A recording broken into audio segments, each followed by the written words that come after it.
Welcome to Homeschool Your Way. I'm your host, Janna Cook, and Bookshark's community manager. In today's episode, we continue our goal in encouraging families to homeschool their way, to know that their journey is going to look different than anybody else's. And I think my guest today is a perfect person to speak to that journey and that individuality. Her name is Marcia Manz. She is a homeschool mom, a former high school counselor, and a former Bookshark convention representative. Marcia, thanks so much for being here. Thanks for having me, Janna. So right away, I think most people, when they tune into this podcast, really just want to know, where did you start your homeschool journey? Sure. So I, like you, probably like many people, never in a million years thought I would homeschool.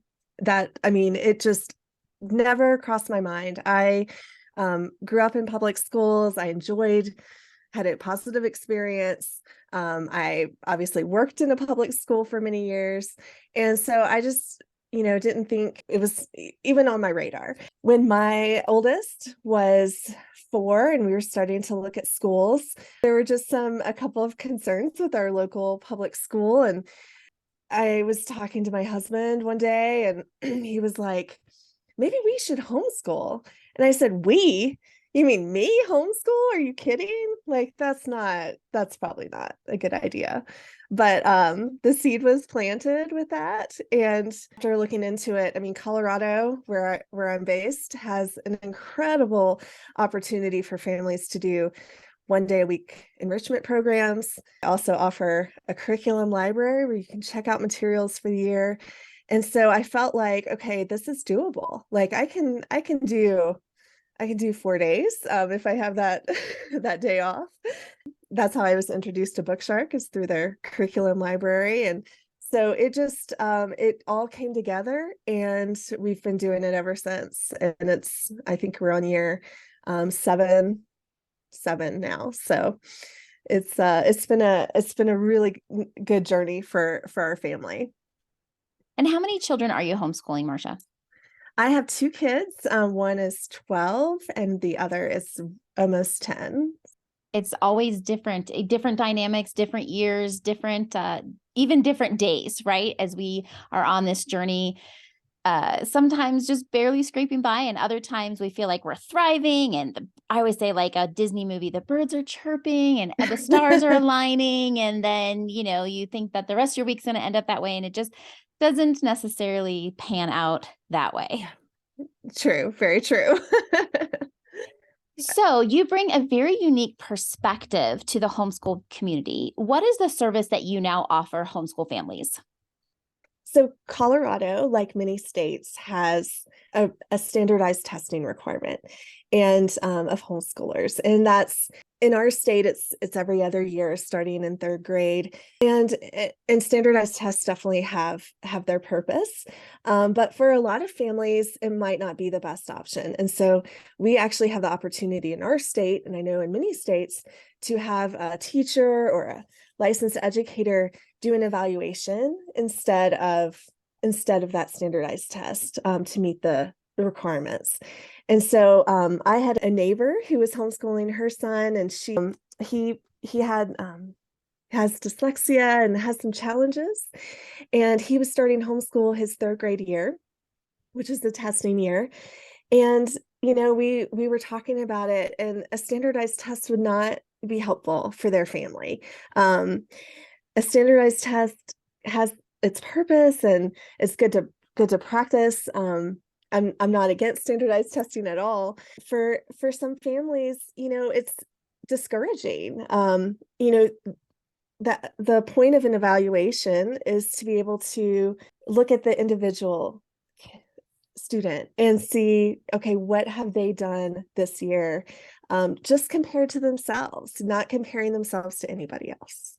So that's really the beauty of an evaluation, is that you get the opportunity to talk through with an educator what you did throughout the year, and really dive in to some of those different areas besides what just shows up on a standardized test. I would say from personal experience with those standardized tests and our family, there are times where we are like, oh, look, they're 3 grades above grade level in a certain area. And then there's other times we're like, oh, according to this, we're behind in it's only ever been in math, honestly. And Yeah. so, but I know that in the day to day, when my daughters were younger, sitting down with their math and doing those skills, they were able to do them.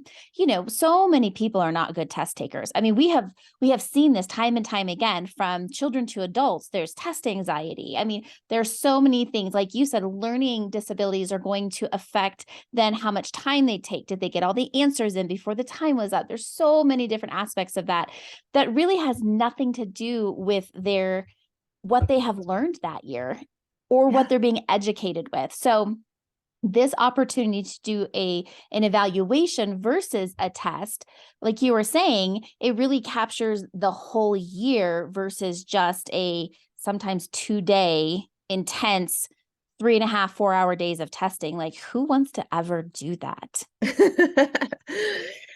I mean, there is testing in the world, and so I get that it's good to practice sometimes, and I've gotten interesting feedback from different tests, but often as homeschoolers, I mean, we don't typically test at all in my homeschool program. I mean, my kids don't take tests normally. So doing a standardized test, I actually had to teach them how to do the test.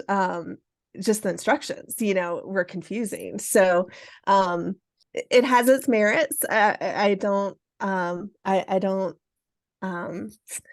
don't disagree with that, but yeah, I mean, there's so many special circumstances that families have. And, to me, the most helpful feedback comes from looking at the full picture, not just math. Because if you judge a kid just on math, I mean, wow, like, well, if you that just would not be judged a good me on idea. math, you'd get a very different picture of the person I am if that was the sole, Right.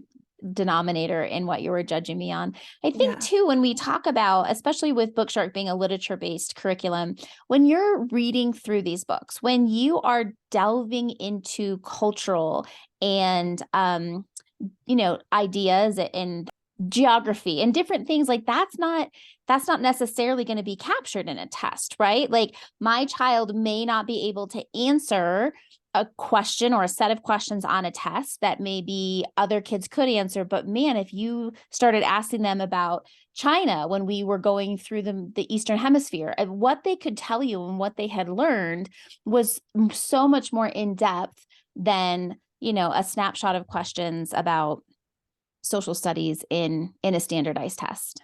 Absolutely. Absolutely. I know for our state, we have requirements that certain subjects be taught. But there's no rule beyond that, or law beyond that. Hey, you need to have history in your program, but there's nothing that says what that means. And so, some kids might spend an entire year learning about China. Some kids might do a full curriculum on, all of US history. I mean, and all of that is great. It's all wonderful and enriching and important. And I think I think you can take your homeschool program any direction you want. And it can be just a wonderful experience to go down these little paths with wherever your learning takes you, right? Well, and I think you and I have talked about this in the past, how we are able to customize and be individuals within our homeschool. I mean, I would say across the board that is the case. There may be some requirements, some parameters, but really homeschooling is about doing what works for you and your family. So you were a former advisor here with Bookshark, and I know that you've talked to hundreds of families on the phone and in person. When we talk to those families who, let's say, their 10-year-old still isn't quite grasping reading for whatever reason, right? On a test, well, they're not going to place very well at all because they are even struggling reading the questions. But how would then an evaluation look differently for that child specifically? So what we do with an evaluation is look specifically at each subject for that child and in that family. And so we look at, okay, for reading, what were those things that your family did this year to improve on reading? Some families have to hire, specialized tutoring, which is part of their homeschool program, is specific tutoring, which is highly specialized. Some families, focus on curriculum, but I think in the bigger picture, when I work with families with any kind of special need involved, it's, what is the priority here in your year? Because if you have a 10-year-old who's struggling with reading, that is your priority. And so maybe science takes a back burner for a year. Maybe you're not doing a lot of those other pieces, because you're focusing on the reading, and that's completely okay to do. The wonderful thing about homeschooling is that we can zone in on those areas that are, where there's a struggle. When we do evaluations, it's really, talking through each subject and realizing, hey, you're not judged just on one subject. Just because reading might be a struggle, that doesn't mean, that you're behind, or that you've done something wrong if Johnny is still at the second grade level. Like that's what you're working on to bring up. And the goal, the hope is to see a year of progress based on where each student is at. So if they started the year at second grade level, that maybe by the end they'd be third grade level. And like you talked about, it can be different in math than it can be in other subjects. And that's just how kids work. Rarely are kids all at the same grade level for all subjects. I would say that's pretty rare. Well, especially in homeschooling, because we do have the opportunity to allow our children to be more interest-led. So while my daughter for a few years really struggled with math and didn't really want to get into it, and whenever she did, there was tears from both her and I. And so that was quite disastrous. But she excelled in other areas because she loves to read. She actually really enjoys science. And so we are going to be able to see that our kids will excel at other things. And you and I are both more of that classical idea that we should be able to do all things, not all things well necessarily or at the same level, but we don't just walk away from a subject because it's difficult or our children don't enjoy it. But this idea of being student-led really does help homeschool families go, okay, well, yeah, maybe they are struggling in something, but look how far we're going here. So I love when you talked about progress, because it's hard to see progress when your child is being evaluated against other students learning different things, different methods, different ideas. But when they are evaluated based on from where they started to where they ended, that is true progress. Absolutely. Absolutely. And I've had the privilege now of working with families who've used I would say every type of homeschool method. I've worked with families who you'd probably say were the radical unschoolers, on one side of the spectrum. And then I have worked with families who have classrooms in their basement set up very much to mirror the public school experience. And working with all these families and different types of, everyone does it different. Every single family does it different. Like the name of this podcast, Homeschool Your Way. That is the greatest privilege we have as homeschoolers, is that we can do it our way. And what's cool for me to see, like over doing this for several years now and working with families every year, is that it really doesn't matter which way you pick. You can choose many, many different ways to do it, and it's all great. Kids are learning, kids are thriving. And so, my encouragement is always to pick what works for you and pick what works for your family. And if something's not working for your family, it's okay to change it and to switch it up. So you don't have to get stuck, and you don't have to just trying to do one particular method when there's something else that could work. For a strong reader, Bookshark is an incredible program. Really just have that depth of learning. Some kids aren't readers, and I've seen actually kids who are, profoundly dyslexic actually really thrive with Bookshark because it changes their view of books to have it be a positive experience reading together with their parent. And so you never know what might work. And I know that can be overwhelming for families sometimes, but from my experience, whichever one you choose, it's okay. It's going to be all right. You're not doing a disservice to your child in any way. From working with all these different families, it's very clear that you can pick these different paths. You're not going to mess it up. So if a family is listening to this and they're thinking, okay, while my state may not require a test, they may not require an evaluation, it may be, just the freedom of doing whatever you want. You and I, as moms who homeschool, both know the weight of the question, am I doing enough? How does an end of the year evaluation help answer that for families? Everyone can benefit from looking back at their year and kind of doing a check every once in a while of okay, what have we been doing? What I encourage families to do, and this is whether you do it formally for a state or not, is to kind of keep a running list of each subject and think about, okay, what things count for those subjects that we're doing?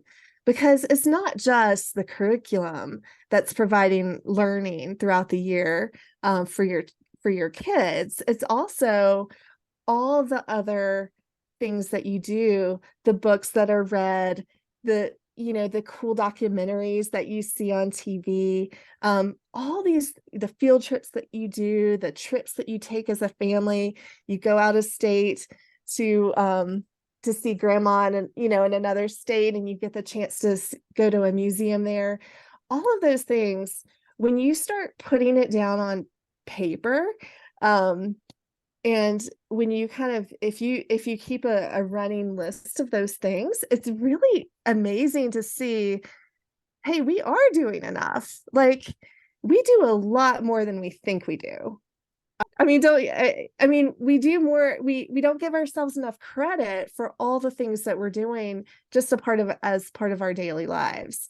And so it's a good exercise, and I do it myself to say, okay, let's look at what things count, what things could be considered history, what things could be considered science. And if you start making a running list, it's pretty amazing to see. When I always take notes during an evaluation, and I show families at the end just what we've talked about, and I hold up a piece of paper like, this is incredible. Like, what you were able to do, the things that you were able to do as a family this last year, like that's an encouragement. And so I think no matter where you are or what your requirements are, I think having that practice of going and being intentional of like, okay, what am I doing for science? And looking at that, I think it helps to see and say, hey, maybe I'm not screwing this up after all, And I am a firm believer that a third party is always helpful in those situations, because we are so blinded to the things. I mean, I hate to say it, but the things that we do well, we really just remember the mess ups, the days that didn't go so great, the field trips that were a flop. But when we are able to have somebody else kind of ask us those probing questions that are like, hey, well, tell me a little bit more about that. And then it's like, oh, so you mean that trip to DC that I took my daughter to, and we hit all of those historical sites and talked about all of those things? Like, I mean, yeah, that did count for quite a bit of school because we were immersed in it for, 3 to 4 days. Absolutely. It can be, there's so much of what we do that's learning. It's every single day. And it doesn't have to be a big trip. It could be a big trip. It could just be things that you're doing around. I have families that have farms and ranches, and the kids are out helping with the animals. That's important. Like those are learning experiences too. And I think like I said before, just finding what works for your family is going to be the best thing. And trying to find, kind of look at those experiences like, hey, this does work too. Like, okay, maybe I didn't get through all my curriculum this year, but we did all these other things, and that and honestly, that could have been more valuable than the curriculum, right? Like, being together with your family is such a valuable thing, and that's why I think the specific curriculums don't necessarily matter, because really the learning's coming by having that one-on-one attention with your kids. Yeah. And I think I would reiterate, like, what you're saying is the difference between looking at a year and trying to check off boxes that somebody else has deemed important versus being reminded of the things that you have done throughout the year. I think if you would compare those lists, I mean, hands down for us, homeschool would outweigh entirely, which is why we keep doing it, right? Like, because we're afforded more time and more flexibility, my children definitely know how to cook. They know, and how much math is involved in cooking and timing. I mean, and temperatures. I mean, there's so many things that I feel like we can take for granted, but those are learning opportunities that not all children are getting because they don't necessarily have the time or the flexibility to be in the kitchen side by side with a parent or asking questions. I mean, these things that I don't know that would ever come up on a test, but it's a life skill that they can use. Who knows if they end up having a job where that becomes really important. There are so many things that I think we undervalue as homeschool parents because there's so much noise about academics and standards and things that, while you and I agree are important, we have to have some box to be able to hold, some things accountable in some ways. But the fact is, we are so privileged to be able to do it this way. It's definitely a privilege, and it's a great opportunity to make things your own, and to do, wherever those interests of your kids lie too. If they have that passion, if they get into cooking, and you can really, by the time they're, through high school, they could have gone through a culinary program. You can do things as homeschoolers that maybe you can't do in other educational settings, which is really awesome. I agree. I am so grateful. I am very grateful. Now, when we're talking about end of the year evaluations, we're kind of using that in a general sense. If a family just started in January, I mean, how do you recommend a family look at an evaluation? Do you think they should wait a full school year, a full 12 months? I mean, what is your recommendations when families come to you asking about it? So I typically recommend, following, of course, your state laws, right? So I typically, I mean, our own family, we homeschool because I feel like so much is considered learning. We count days all throughout the year. We don't really have a set year, but there's kind of rhythms that happen, and there's a lot that naturally happens with the typical, August to May schedule.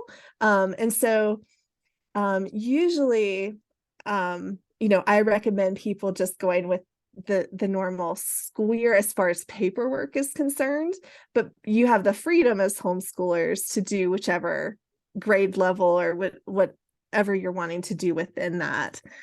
So if you're, we can talk in June, which is kind of typically, I talk to most families like May, June, July, kind of at the end of the typical school year.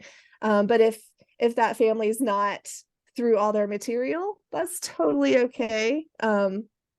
Everyone's going to be on their own journey, but we're still looking back basically at, okay, the last 12 months, the last year, whatever that means to you, what are those things you've been working on? And and um and you can catch up that way, which is fun. So All these ideas, I hopefully had that no, helps. I had no clue. I had no clue that, this was even a thing in homeschool. I mean, I'm 7 years in. I was homeschool, and I learn every day the beauty of another way, a different thing, a way to think about it in a different way. It's just the possibilities with homeschool are just endless, which keeps me really excited, keeps me Yeah, wanting to go forward. So as a me homeschool mom too. now of almost finishing your 7th year, what is a homeschool hack you can share with our listeners? Well, I think my biggest suggestion, and just working with as many families as I have, and I work with a lot of new families as well who are starting off homeschooling, is to take things 1 year at a time. You don't have to make a decision when, for now, like for 5 years from now. You don't have to, you're not making a commitment to homeschool forever. I think it's scary sometimes if you think about, oh my gosh, if I homeschool, well, what am I going to do about high school, for my kindergartner? You don't have to worry about those things.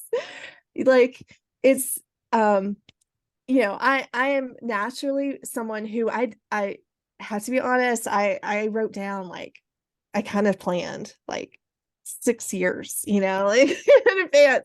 I was one of those people who's like, okay, what curriculum am I going to do for this?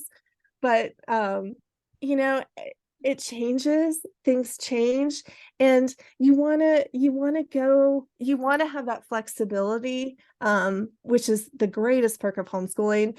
You want to be able to do that year by year. And I will say, I know, since I was a high school counselor, it is tougher if you're transitioning to and from homeschool at the high school level because of credits and those things, at that level. But if your kids are younger, you don't have to make a permanent decision, and you can take it year by year, and you can see, okay, this worked this year, but hey, maybe we'll do something different the next year. And that could be curriculum, it could be homeschooling itself, it could be any number of choices that you're making. Just, you don't have to, you're not stuck in that lane, if that makes sense. Absolutely. And I do think we tend to, as humans, make a plan, and then we kind of pigeonhole ourselves to this idea that it has to stay this way. This is how we said it was going to be. So knowing that you can, even mid-year, switch directions. I mean, this Absolutely. is the beauty of, I remember looking at my daughter when she was crying through her math, and I thought, why are we doing it this way? Like, I homeschool your way. Like, that doesn't make any sense. And I'm trying to force her to continue when it just clearly is not working. Right. So I think that's a great encouragement to parents to remember that you can change your mind.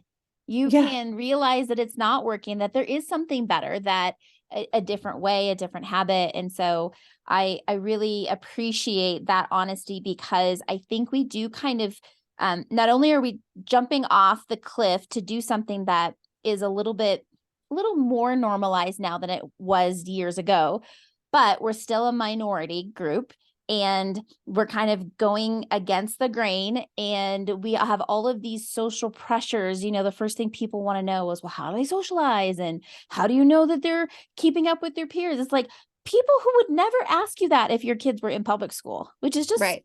so bizarre to me. Like, well, Yeah. how do your kids socialize? And how do you know your kid is keeping up with their peers? Like, because honestly, when I pulled my kids, they weren't necessarily, and I had no idea. And honestly, I don't think their teachers did either, is they had Yeah. really good coping skills. So they just kind of moved in with the system and, went with the flow. And so, to encourage parents for sure that, they're just breathe. I mean, that's my biggest thing. Goodness. We just all need to breathe, especially as Yeah. if this is your first year, or you're really new to this and you're coming up to the end of the year and you're starting to panic because you're Mm, like, what week am I on? Am I behind? Did I teach my kids anything? Was this a good fit? This end of the year evaluation is such a way to bring comfort to families to know that, yes, you are doing enough. And yeah. let's walk through and remember all the things that you did do that we're learning that you didn't even think about because it was so natural and it happened and Mhm. you had so much fun. Yeah. Yeah. Yeah, I mean, it can be fun. I hope it's fun. If it's not fun, okay, what can you change to make it a little more fun? Like, it doesn't have to be something that you're suffering through all year. It doesn't have to be a great slog. And yeah, there's some subjects, language arts for me, it is not my favorite. I um, but how can you make it a little better? What can we do? Um, and I can say, hey, this is not the focus this week. We're going to do something else, and and that's perfectly okay. We we have so much freedom as homeschoolers. That's what we need to use it. And that means we can change our minds. We can do things differently. We can leave space in our day to be able to say yes to other opportunities because, yeah, those are learning experiences too.